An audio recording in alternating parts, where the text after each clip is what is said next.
Hi! Welcome back to my channel. ఏంటి యూట్యూబ్‌లో introduction video పెట్టి మళ్ళీ ఏం పెట్టలేదు ఏమైందనుకుంటున్నారా? ఏమీ లేదండి. చిన్న టెక్నికల్ ఇష్యూ అంతే. రండి, ఏమో రెసిపీ పెట్టినట్లున్నారు అనుకుంటున్నారు కదా! రండి చూపిస్తాను ఏ రెసిపీ పెట్టాను, ఏంటి, ఏమి అని చెప్పేస్తాను రండి. రాగి రొట్టి విత్ కర్డ్ అండ్ బెండకాయ ఫ్రై. ఈజీగా సింపుల్గా ఉంటుంది. చూసేయండి ఎలా చేసుకోవాలో. రెసిపీ ప్రాసెస్ ఏం లేదండి, నేను ఒక కప్ తీసుకున్నాను. ఆ కప్తో ఎన్ నాకు ఎంత క్వాంటిటీ ఆఫ్ ఎన్ని రొట్టెలు కావాలో సో దానికి తగ్గట్టుగా నేను 1 కప్ వాటర్ తీసుకున్నాను. సేమ్ అదే కప్తోనే 1 కప్ ఇది రాగి పిండి కూడా తీసుకున్నాను. ఈ వాటర్ ఫస్ట్ స్టవ్ ముట్టించి బాణలు పెట్టుకునేసి దాంట్లోకి వాటర్ 1 కప్ వేసుకున్నాను. ఆ వాటర్లోకి సాల్ట్ కొంచెం అండ్ అలాగే హాఫ్ టీ స్పూన్ ఆయిల్ వేసుకున్నాను. అది వాటర్ బాగా బాయిల్ అయిన తర్వాత రాగి పిండి వేసేసుకున్నాను దాంట్లోకి. ఆ రాగి పిండి వేసుకొని బాగా కొంచెం మిక్స్ చేసినామంటే పిండికి వాటర్ అంతా పడుతుంది. అలా బాగా మిక్స్ చేసేసి మనకేం వాటర్ అనేది పిండి తొందరగా అబ్జర్వ్ చేసేసుకుంటుంది. సో అలా అబ్జర్వ్ చేసేసుకున్న తర్వాత ఒక 1 మినిట్ అట్లా లిడ్ క్లోజ్ చేసేసి లో ఫ్లేమ్లో పెట్టుకొని ఒక 1 మినిట్ 1.5 మినిట్ అలానే వదిలిపెట్టేస్తే మళ్ళీ ఆఫ్ చేసేసిన తర్వాత ఒక 10 మినిట్స్కి అలా పిండి అనేది చల్లగా అయిపోతుంది. పిండి అనేది చల్లగా అయిపోయినాక ఇట్లా లిడ్ ఇంకా వేడిగా టచ్ చేస్తే మనకు తెలుస్తుంది కదా వేడిగా ఉందా లేదంటే చల్లగా అయిపోయిందని. లైట్గా గోరువెచ్చగా ఉన్నప్పుడే అనే పిండిని మనము బాగా స్మూత్ చేసుకోవాలి. అది ఎలా చేసుకోవాలంటే చూడండి, బాగా కింద నేను వేసేసి మళ్ళీ ఎక్స్ట్రా వాటర్ ఏం అవసరం లేదండి, దాంట్లో ఉన్న వాటరే సరిపోతుంది. అట్లా బాగా ప్రెస్ చేస్తూ రోల్ చేసామంటే పిండి అంతా బాగా ముద్దగా వచ్చేస్తుంది. అలా మనం ఎంత బాగా రోల్ చేసి ప్రెస్ చేసినామంటే రొట్టె కూడా అంత స్మూత్గా వచ్చేస్తుంది. ఎందుకంటే మనం పిండిని బాగా కలపలేదు కదా పిండి వేసినప్పుడు. సో ఇలా చేసామంటే ఏమవుతుందంటే పిండి అనేది స్మూత్ అవుతుంది. ఉండలు ఉన్నా కూడా అలా ప్రెస్ చేయడం వల్ల మనము ఆ ఉండలు కూడా క్లియర్ అయిపోతాయి. చపాతీ రుద్దినప్పుడు బాగా స్మూత్గా వచ్చేస్తుంది, ఈజీగా రుద్దుకోవచ్చు అనమాట. అందుకని మనకు స్ట్రెంత్ ఎంత ఉంటే అంత స్ట్రెంత్ పెట్టి బాగా ప్రెస్ చేసుకోవాలి పిండిని. నేను ఓన్లీ 2 డ్రాప్స్ అంటే పిండి అంతా బాగా స్మూత్ అయిపోయినాక 2 డ్రాప్స్ ఆఫ్ ఆయిల్ తీసుకొని అలా చేసుకున్నాను. జస్ట్ మళ్ళీ కొంచెం చేసుకున్నాను. అండ్ ఇప్పుడు దాని రొట్టెని ఎలా చేయాలో చూపిస్తాను. నేను కొంచెం నార్మల్ సైజు చపాతీకి ఎంత కావాలో మీడియం సైజ్ చపాతీకి అంత తీసుకొని మళ్ళీ దాన్ని కింద పెట్టి చేత్తో ప్రెస్ చేస్తూ బాల్ లాగా చేసుకున్నాను.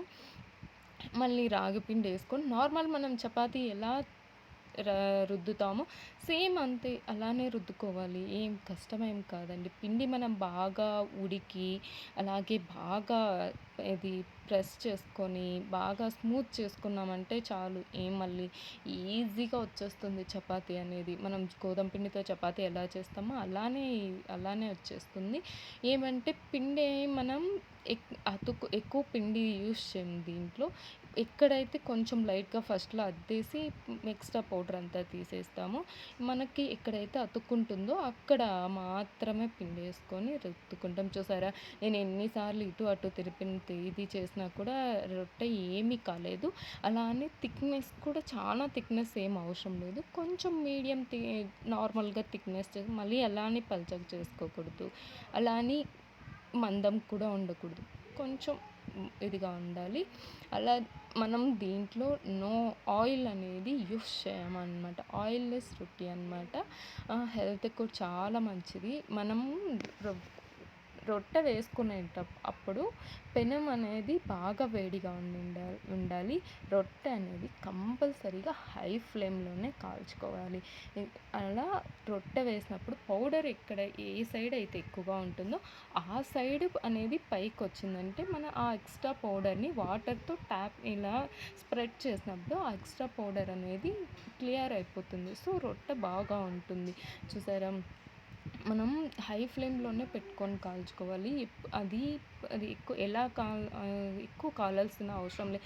ఎందుకంటే ఆల్రెడీ పిండి బాగా ఉడికింది కాబట్టి అవసరం లేదు ఎక్కువ కాలాల్సిన. ఊరికే దాని పైన బబుల్స్ వస్తాయి. బబుల్స్ వస్తే చాలు మనం తిప్పేసుకోవచ్చు.